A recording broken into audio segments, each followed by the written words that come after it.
आजी ही नमूला म्हणत असते की खरंच ग, खूप छान बनवलेत ग दागिने. इतक्या कमी वेळामध्ये किती सुंदर दागिने बनवलेस तू. त्यावेळेला नमूला ती म्हणते की खरंच तुम्ही दोघीजणीही बहिणींना खूप गुणी आहात, दोघींमध्येही टॅलेंट खूप आहे, असं म्हणून आता आजी त्या दोघींचंही कौतुक करत असते. नंतर म्हणते की खरंच फार छान. मग त्यावर नमू म्हणते की ठीक आहे आजी, मी आता निघते, मला जरा उशीर होतोय. तेव्हा आजी म्हणते की अगं, तू का निघतेस, थांब ना इथे संक्रांतीसाठी. तेव्हा मग ती म्हणते की तसं नाही, घरी पण आई बाबा एकटेच आहेत ना म्हणून.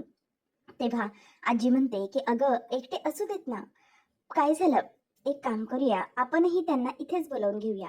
हे ऐकल्यावर नमो तर खुश होते, पण ईश्वरीला मात्र टेन्शन येतं. ईश्वरी विचार करते की जर घरी आले आई बाबा तर अर्णव सर काय म्हणतील, आई आल्यानंतर त्यांचा काय चेहरा असेल. तेवढ्यात वल्लरी येते. आजी म्हणते की वल्लरी, एक काम कर जरा. तेव्हा वल्लरी म्हणते की काय झाले आई.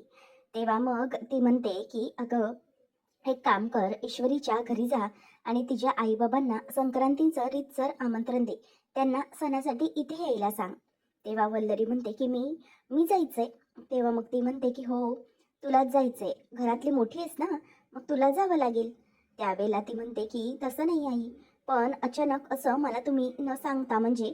तेव्हा आजी म्हणते की अगं, आता सुचलं म्हणून आता सांगितलं. आणि काय आहे, तसंही तू चालत जाणार नाहीयेस, गाडी घेऊनच जाणार आहेस ना, मग जा. तेव्हा मग आता लगेच आजीला ती म्हणते की तसं नाही हो, माझं ना ॲसिडिटीमुळे ना डोकं खूपच ठणकायला लागलंय. म्हणजे मला समजतच नाहीये, डोकं खूप ठणकतंय माझं. मी ना जरा जाऊन बाई पडतेच खोलीमध्ये, खूप त्रास होतोय मला, असं म्हणून ती रूममध्ये निघून जाते. त्यानंतर मग आता आजी ही विचारते की हा वल्लरीचं ना खरंच असं असतं, हिला एक काम सांगितलं तर ते तिला कधीही धड जमत नाही. जाऊ दे, मला आता हे सगळं अंजलीला सांगायला हवं. तेव्हा मग वल्लरीला गेल्यानंतर ईश्वरी म्हणते की आजी जाऊ दे ना, कशासाठी. तेव्हा ती म्हणते की अगं, असं कसं, रीतसर आमंत्रण गेलं पाहिजे ना त्यांना. नंतर मग आता ईश्वरी विचार करत असते की नक्की काय करावं, काहीही सुचत नसतं तिला. मग ती विचार करते की जर खरंच सर इथे यांनी बघितलं तर काय होईल. आणि मला एक कळत नाही की माझ्या घरी जायचं झालं की यांनी मामीने अशी टाळाटाळ का बरं केली असेल. तेच तिच्या डोक्यामध्ये आता फिरत असतं. आजी मात्र ते दागिने बघतच राहिलेली असते. तर नंतर इथे सुप्रिया ही ते फोटोज बघत असते आणि म्हणत असते की आणि निर्माताईंनी जो नंबर दिलाय ना, तो नंबर मी आता लिहून काढते.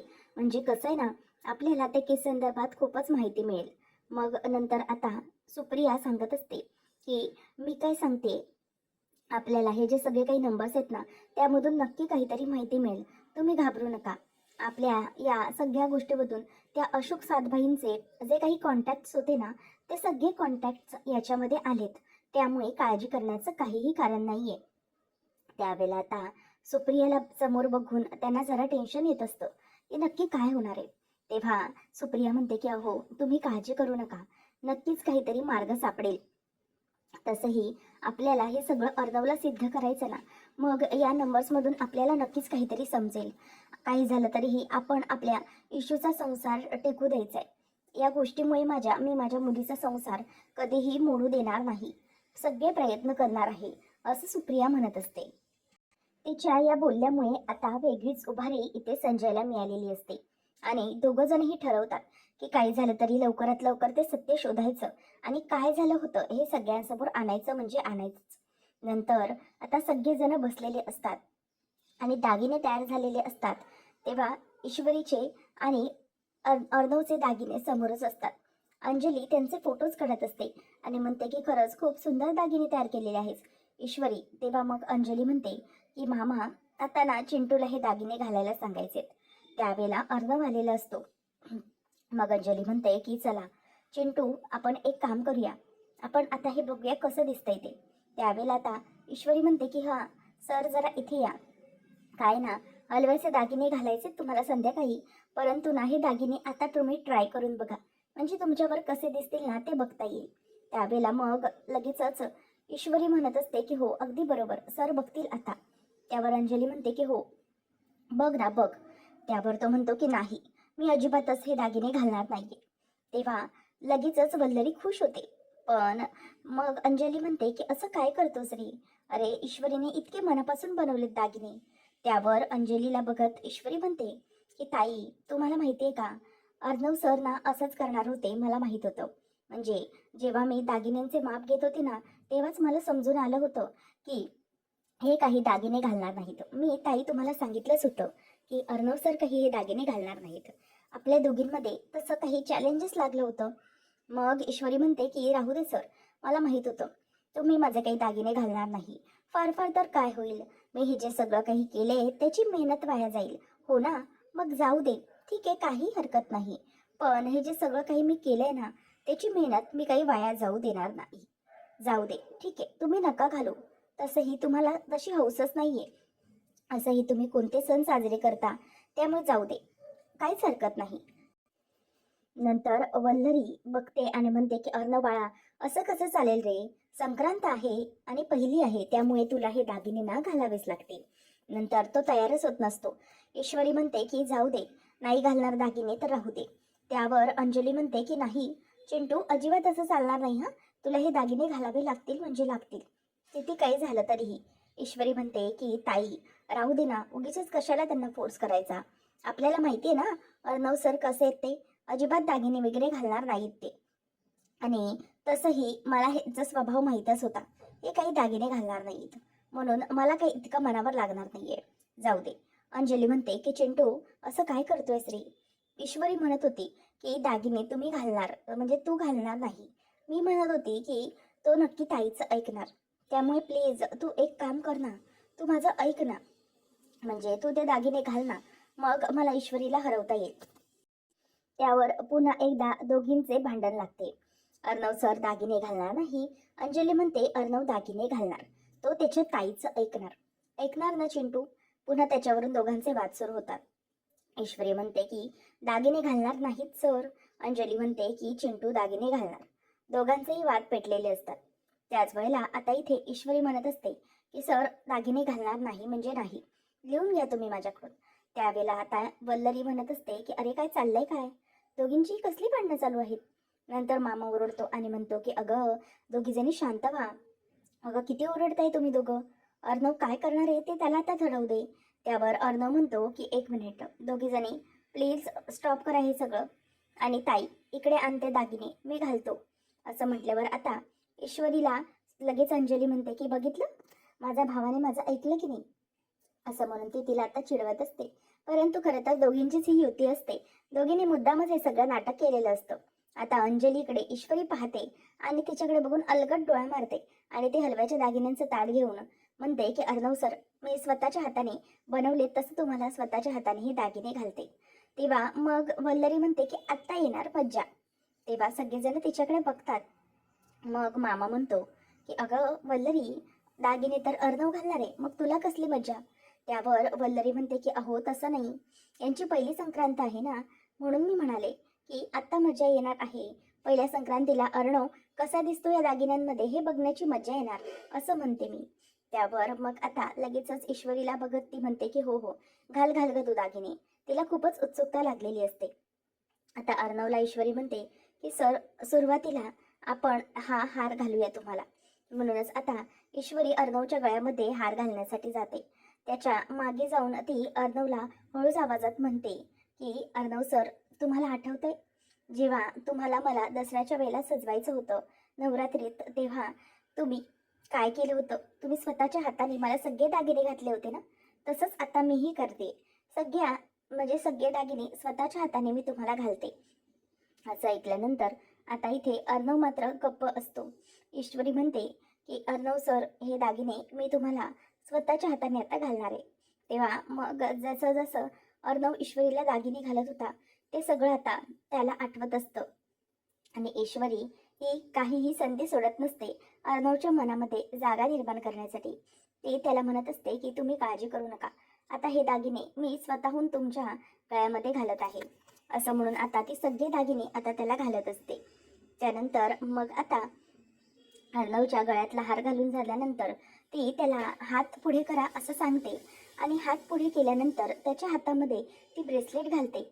आणि ब्रेसलेट घालत असताना ती अगदी हसत त्याच्याकडे बघते आणि वल्लरीला कळत असतं की आता एकदा की अर्णवच्या हाताला हे ब्रेसलेट लागलं की अर्णवच्या हाताला खाज येणं सुरू होणार. आणि म्हणूनच मग ती आता त्याच्याकडे बघत असते आणि कशा प्रकारे अर्णवला खाज येईल हे तिला आठवत असतं आणि ती मजेने आनंदात असते. नंतर मग आता अर्णव हा आठवतं त्याला की कशा प्रकारे ईश्वरीच्या हातात त्याने बांगड्या घातल्या होत्या आणि ती बांगडी घातल्यानंतर ईश्वरी कशी गप्प होती, परंतु आता ईश्वरी अर्णवकडे प्रेमाने बघते. नंतर मग ब्रेसलेट घातल्यानंतर मामा म्हणतो की वा, खूपच सुंदर दिसतोय हात, खूपच छान, असं म्हणून आता तो त्यांच्याकडे हसत बघत असतो. नंतर ईश्वरी म्हणते की सर, आता मी अंगठी घालते. तेव्हा मग अर्णव अंगठी घालतो आणि ईश्वरी त्याच्या हाताकडे बघतच राहते. त्याच वेळेला आता मामा म्हणायला लागतो की मला तर ना आता असं वाटतंय ना की या दोघांचा साखरपुडा सुरू आहे. दोघं साखरपुडाच करतायत असं वाटतंय मला. पुन्हा एकदा लग्न होतं यांचं. तेव्हा मग सगळेजण त्यांच्याकडे बघतच असतात. सगळेजण टाळ्या वाजवतात. ईश्वरी म्हणते की अंजली ताई, अर्णव सर या दागिन्यांमध्ये एकदम बढिया दिसतात की नाही? तेव्हा अंजली म्हणते की हो ग, प्रश्नच नाही. मग आता दोघेजणी एकमेकींकडे बघतायत आणि मग ईश्वरी म्हणते की थांबा, आता ना अर्णव सर, मी तुमचा फोटो काढते. जरा स्माईल करा, म्हणजे कसं आहे आपल्याला समजेल. म्हणजे मी तुम्हाला दाखवते की तुम्ही कसे दिसता या दागिन्यांमध्ये. तेव्हा आता अर्णव बसलेला असतो आणि ईश्वरी त्याला त्याचे फोटो काढायला लागते आणि म्हणते की सर, असे समोर बसा. तेव्हा थांबा, मी माझा मोबाईल घेऊन येते, असं म्हणून ती आता मोबाईल घ्यायला जाते. त्याच वेळेला तो मोबाईल घ्यायला ईश्वरी जाते तेव्हा मामीने तिथेच बाजूला ती पावडर ठेवलेली असते खाज येण्यासाठीची. मग ती पावडर आता ईश्वरी घेते आणि ती स्वतः ती मामीच्या पाठीवर टाकते आणि मामीच्या पाठीवर ती अलगदपणे पावडर बऱ्यापैकी टाकते आणि तिथेच तो जो डब्बा असतो तो टाकून देते आणि स्वतःचा मोबाईल घेऊन आता ती निघून जात असते. तर इथे आता वल्लरीला मात्र काहीही कळत नाही. वल्लरी हसत हसत अर्णवकडे बघत असते. ती म्हणते की झाले, आता होणार कमाल. आता या पावडरमुळे अर्णवला यायला लागणार खाज, असं म्हणून मनातच ते सगळं बोलत असताना ईश्वरी मात्र अगदी भरमसाठ पावडर मामीच्या पाठीवर टाकते, तरीही मामीला काही जाग नसते. नंतर मग ईश्वरी फोटो काढायला जाते तेव्हा अर्णव काही हसत नसतो. तेव्हा मग ईश्वरी म्हणते की अर्णव सर, हो स्माईल करा, तुम्ही पण काय. तेव्हा मग अंजली म्हणते की अरे चिंटू, हे काय, स्माईल तर कर. तेव्हा मग तो हसायला लागतो आणि ईश्वरी बघत असते आणि म्हणते की हो ना, स्माईलच करत नाही. सर बघा, व्यवस्थितपणे स्माईल करा माझ्याकडे बघून, असं म्हणून आता तो स्माईल करायला लागतो आणि ती पण स्माईल अगदी बळजबरीने देत असतो. ईश्वरी त्याच्याकडे बघत असते आणि म्हणते की सर, स्माईल प्लीज. तेव्हा तो स्माईल करतो आणि ईश्वरी म्हणते की बढिया, आता बढिया येतात फोटो. तेव्हा आता ती त्याचे भरमसाठ असे फोटो काढते आणि म्हणते की खरंच खूप खूप छान दिसत आहेत सर. आणि एक काम करा, ही अंगठी आहे ना, ही असा तुमच्या समोर हात दाखवा, म्हणजेच अंगठीचा हात पुढे दाखवा. तेव्हा आता ईश्वरी हा त्याच्या अंगठीच्या हाताचाही देखील फोटो घेत असते आणि मग नंतर म्हणते की या अर्णव सर, आपण आपला सेल्फी पण घेऊया. मग आता ईश्वरी आणि अर्णव दोघं जण सेल्फी घेतात. तेव्हा वल्लरी मात्र खूप खुश होत असते की आता ही कमाल होईल आणि लवकरात लवकर आता पावडर ही अर्णवच्या अंगाला खास द्यायला लागेल. तेव्हा मग ईश्वरी आणि अर्णव ईश्वरी ही त्याच्यासोबत फोटो काढते आणि म्हणते की सर, बघितलं, आपल्या दोघांचा फोटो किती बढिया आलाय, आपण दोघं एका फोटोमध्ये किती छान दिसतोय ना, असं ईश्वरी आता अर्णवला विचारते आणि त्याला विचारत असते. तेव्हा मग आता अर्णव हा ईश्वरीकडेच बघत असतो. तर मामा म्हणतो की एक मिनिट, मी पण येतो ना तुमच्या सेल्फीमध्ये. तेव्हा मग ईश्वरी म्हणते की हां मामा, या लवकर. तेव्हा मग मामा देखील येतो तिथे आणि तिघांचा सेल्फी ईश्वरी काढते. तेव्हा मग आता इथे सेल्फी काढल्यानंतर सगळेजण मामाकडे बघून हसत असतात. पण वल्लरीला मात्र त्या पावडरमुळे खाज यायला सुरुवात झालेली असते. आता वल्लरी म्हणते की हे काय होत आहे मला, ही कसली खाज येते.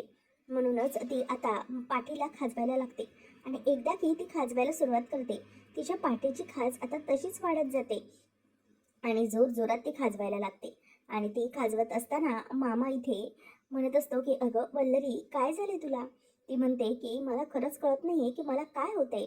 तेव्हा मामीला ईश्वरी म्हणते की मामी, काय होतंय तुम्हाला, कसली खाज येते तुम्हाला. त्यावेळेला आता मामी जोर जोरात ते पाठ खाजवायला लागते आणि कोणाला काहीच कळत नसतं. आता मामी उठून मात्र उभी राहते आणि दोन्ही हाताने जोरजोरात पाठ खाजवण्याचा ती प्रयत्न करत असते आणि ती पाठ खाजवत असताना इथे आता सगळा त्रास तिला होत असतो. मग मामी म्हणत असते की "ऐ गं, मला खूप त्रास होतोय." ईश्वरी म्हणते की "मामी, अहो कसला त्रास होतोय तुम्हाला? कसला त्रास होतोय? मामी काय होतंय?" असं म्हणून आता तिला विचारत असते. तेव्हा मग सगळे मामीकडे बघून हसत असतात. अर्णवलाही कळत नसतं की हे मामीचं चाललंय तरी काय. त्यावेळेला अंजली म्हणते की "एक मिनिट मामी, काय होतंय काय तुला?" तेव्हा सगळेजण मामीकडे बघतच बसतात. अर्णव म्हणतो की "काय होतंय?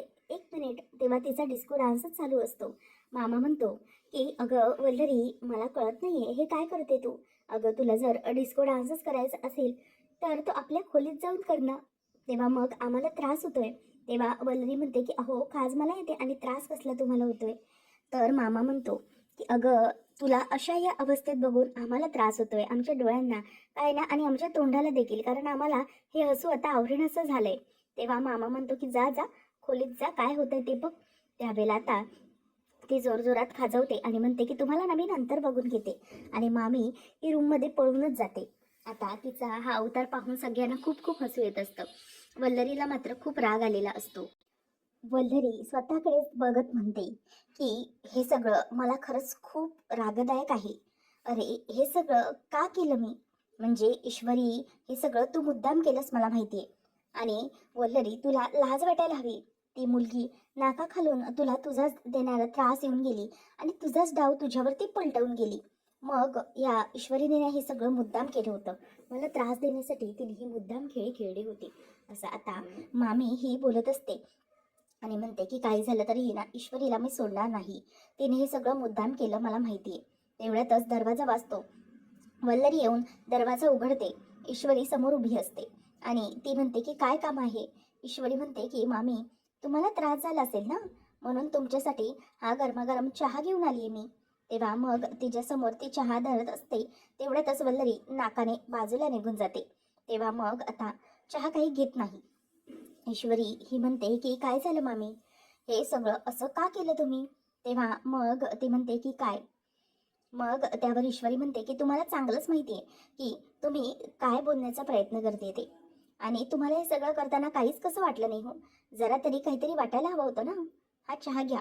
तेव्हा पल्लरी म्हणते की "नकोय तो चहा मला, ठेवतो तिकडे." तेव्हा मग आता मामीला ईश्वरी म्हणायला लागते की "हे बघा मामी, तुम्हाला वाटत असेल की तुम्ही जे काही करताय ते कोणाला समजत नाहीये, तर ही गलतफहमी अजिबातच ठेवू नका. तुम्ही जे काही करता ना, ते मला समजणार नाही इतकी तरी भोळी नाहीये मी. कळलं ना? दुसऱ्यांच्या अंगावरती डाव उलटवायचा हे तुम्हाला कळतं ना, परंतु तुम्हाला हे अजिबातच कळणार नाही." तेव्हा मग लगेच वल्लरी म्हणते की "बरोबर, म्हणजे माझा अंदाज खरा होता. तूच हे सगळं केलंस ना? तूच मुद्दाम माझ्या पाठीवरती ती पावडर टाकलीस ना? आणि हे सगळं का केलंस तू सांग मला." तेव्हा ईश्वरी मात्र खूप चिडते आणि म्हणते की "मामी, हे सगळं करताना तुम्हाला लाज वाटत नाही का? हे सगळं बोलूच कसं शकता तुम्ही? समजलं का? हे सगळं अजिबातच बोलून दाखवायचं नाही." त्यावर आता मामी ही तिच्याकडे बघते आणि ईश्वरी म्हणते की "मी माझ्या स्वतःच्या डोळ्यांनी पाहिलं होतं तुम्हाला ते सगळं करताना. समजलं?" आता त्यावर ईश्वरी ही तिला आठवतं सगळं काही. ईश्वरी दागिने घेऊन जात असते. त्यावेळेला मग ती म्हणते की "ताई, जरा 1 मिनिट थांब हां. माझा मोबाईल आहे ना, मी तिकडेच दागिन्यांजवळच विसरून आले. त्यामुळे थांब, मी जरा बघते. तो हो तोपर्यंत पुढे, मी आलीच तोपर्यंत." असं म्हणून तिने नमूला पुढे पाठवलेलं असतं आणि ईश्वरी दागिने बघायला जाणार असते. तेवढ्यातच अर्णवचे जे दागिने असतात ते दागिने सुकण्यासाठी ठेवलेले असताना वल्लरीने त्याच्यावरती जी खाजेची पावडर असते, टाल्कम पावडर, ती टाकलेली असते. आता हे सगळं ईश्वरी बघते आणि म्हणते की "मामींचं हे सगळं नक्की काय चाललंय? ही पावडर मामी का बरं टाकत असतील?" त्यावेळेला आता वल्लरी ती सगळी पावडर त्या दागिन्यांवरती घालते. ईश्वरीला मात्र हे सगळं पाहून खूपच राग येत असतो. वल्लरी अगदी व्यवस्थितपणे ती सगळी पावडर हे अर्णवच्या दागिन्यांवर व्यवस्थित घालून ठेवते. आता मात्र ईश्वरी म्हणते की "मामीने असं करायला नको हवं होतं. हे का केलं त्यांनी? इतक्या मेहनतीने मी हे दागिने बनवले आणि यांनी यांनी मात्र माझ्या दागिन्यांची वाट लावून ठेवली." तेव्हा वल्लरी आता बोलत असते की "वा वल्लरी, शाबास. आता हे दागिने आहे ना, हे दागिने अर्णव घालणार आणि अर्णवने हे दागिने घातल्यानंतर त्याला जी खाज येणार आहे ना, त्या खाजेमुळे आता तो काय होईल हे ईश्वरीला कळेल. आणि जेव्हा एकदा ते दागिने घालेल तेव्हा ईश्वरीचं कौतुक होण्याच्या आधी ईश्वरीचा पाणउतारास तो कसा करेल हेच मला बघायचंय." आणि हीच मला मजा येणार आहे, असं मामी आता स्वतःहूनच बोलत असते. ईश्वरीला मात्र आता मामीचा जो मनसुबा असतो तो कळालेला असतो. त्यामुळे ती गपचूप आता ते हलव्याचे दागिने लांबूनच बघत असते. आणि त्यानंतर मग आता इथे ईश्वरी ही ते दागिने मामी निघून गेल्यानंतर बघायला येते. आणि तिला आजूबाजूला दिसतं की त्याला पूर्ण पावडर लावून टाकली आहे. म्हणूनच आता ईश्वरी ही बोलायला लागते की मामी, एक मिनिट, आता मी बघते तुम्हाला. ती लगेचच एका दुकानात फोन लावते आणि म्हणते की तुमच्याकडे हलव्याचे दागिने मिळतात ना? मी तुम्हाला ना फोटो पाठवते. अगदी तसेच हलव्याचे दागिने मला पाठवा. मी तुम्हाला ॲड्रेस आणि सगळं काही पाठवते. प्लीज लवकरात लवकर पाठवा, असं ईश्वरी आता फोन करून कळवते. आणि नंतर मग जे हलव्याचे दागिने तिने तयार केलेले असतात ते दागिने ती आता तिथून घेऊन जाते.